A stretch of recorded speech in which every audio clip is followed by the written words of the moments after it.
अस्सलाम वालेकुम प्यारे दोस्तों, आपका इंफॉर्मेटिव चैनल सादिक महफूज से मैं हूँ मोहम्मद सादिक। प्यारे दोस्तों, आप ये तो जानते हैं कि बहुत से मुल्कों ने पाकिस्तान को तस्लीम किया है और इन्हीं तो पाकिस्तान ने भी तस्लीम किया है।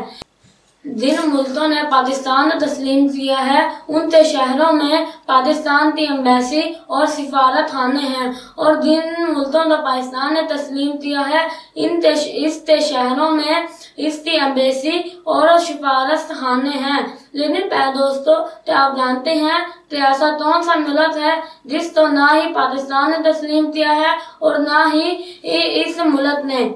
अगर आप नहीं जानते तो कोई बात नहीं, मैं आपको बताता हूँ।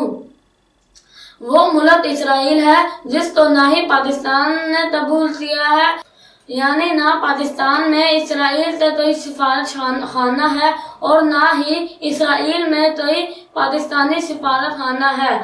उम्मीद है आपको हमारी आज की वीडियो जरूर पसंद आई होगी। अपनी पसंदीदा हमारी वीडियो तो लाइक, शेयर और सब्सक्राइब करते जरूर कीजिएगा ताकि आपको हमारी हर आने वाली न्यू वीडियो मिल सके। फिर मिलेंगे किसी और न्यू टॉपिक के साथ, तब तक के लिए अल्लाह हाफिज।